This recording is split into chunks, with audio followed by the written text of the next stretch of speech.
मोदी तेरी तानाशाही मोदी तेरी तानाशाही आवाज दो।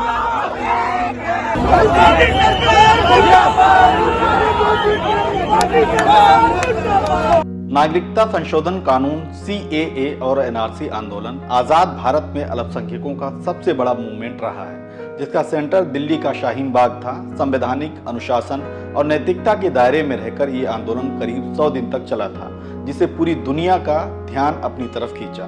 आज 2 साल बाद यही शाहीन बाग बुलडोजर के निशाने पर है। सोमवार को दिल्ली नगर निगम का बुलडोजर अतिक्रमण हटाने शाहीन बाग पहुंचा तो एक बार फिर इसके खिलाफ लोग सड़कों पर उतर आए। इसमें कई लोगों को पुलिस ने हिरासत में लिया है। आदाब, नमस्कार, मैं अतीक खान, आप देख रहे हैं द लीडर हिंदी। पिछले अप्रैल महीने में ही निगम ने दिल्ली के जहांगीरपुरी में बुलडोजर चलाकर 50 से ज्यादा दुकानें तोड़ी थी। जमीयत उलमा हिंद की याचिका पर सुप्रीम कोर्ट ने जहांगीरपुरी में बुलडोजर पर स्टे दे दिया था। सुप्रीम कोर्ट के आदेश के बाद भी 2 घंटे तक जहांगीरपुरी इलाके में दुकानें तोड़ी जाती रहीं। तब CPM नेता बृंदा करात सुप्रीम कोर्ट का ऑर्डर लेकर बुलडोजर के सामने खड़ी हो गई थी और अब ये बुलडोजर शाहीन बाग पहुंच गया है।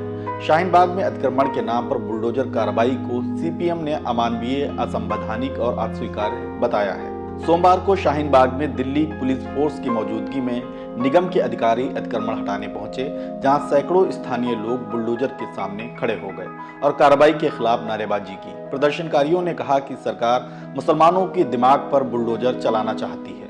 शाहीन बाग में दिखाइए कहाँ इंक्रोचमेंट है। मैं सवाल करना चाहता हूँ, मैं ये सवाल करता हूँ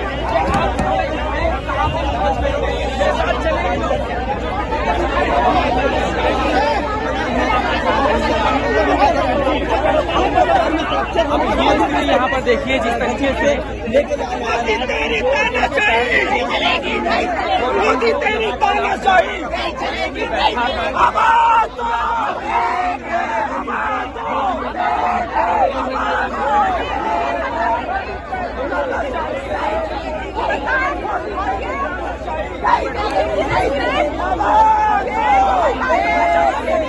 दिल्ली में 1700 से ज्यादा अनाधिकृत कॉलोनियां हैं, जिन्हें वैध किए जाने की प्रक्रिया चल रही है। इन कॉलोनियों में कोई 50 लाख से अधिक लोग रहते हैं। इसी तरह करीब 860 स्लम कॉलोनियां हैं, जहां 10 लाख की आबादी है। दिल्ली के नगर निगमों पर भाजपा का कब्जा है। चंद दिनों बाद ही दिल्ली में निगम के चुनाव होने वाले हैं, जिसको लेकर भाजपा और दिल्ली की आम आदमी पार्टी सरकार के बीच घमासान छिड़ा हुआ है और इस बीच निशाने पर मुस्लिम बहुल इलाके हैं। सोमवार को जब निगम के अधिकारी अतिक्रमण हटाने शाहीन बाग पहुंचे तो इसे आंदोलन से भी जोड़कर देखा जाने लगा।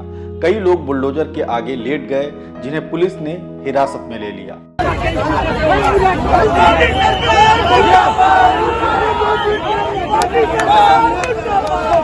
आपको बता दें कि जहांगीरपुरी में जब बुलडोजर चला था तब से ही जामिया नगर इलाके में भारी पुलिस फोर्स लगातार गश्त करती रही है।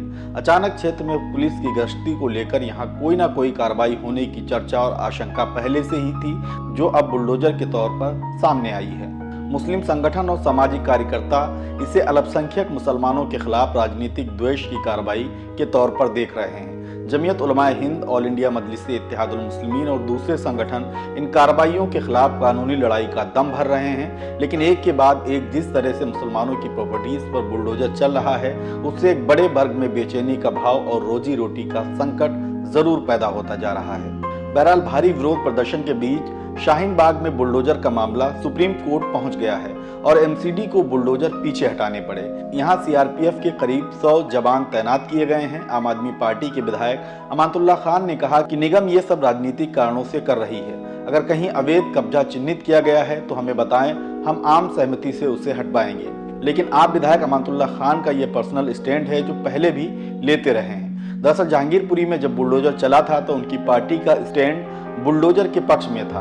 आप सांसद राघव चड्ढा से लेकर आतिशी, संजय सिंह और मनीष सिसोदिया तक सभी ने एक सुर में कहा था कि भाजपा नेताओं ने घूस लेकर बांग्लादेशी और रोहिंग्याओं को दिल्ली में बसाया है। जरूरत पड़ने पर उन्हीं लोगों को पैसा देकर फसाद कराते हैं। मतलब आम आदमी पार्टी ने भाजपा से चुनावी मोर्चा लेने के लिए मुसलमानों को भारतीय मानने से ही इनकार कर दिया। इस तरह अमानतुल्लाह खान अपनी ही पार्टी में अपने लोगों को लेकर अलग थलग नजर आ रहे हैं। वह सोमवार को भी शाहीन बाग पहुंचे और लोगों से बातचीत की।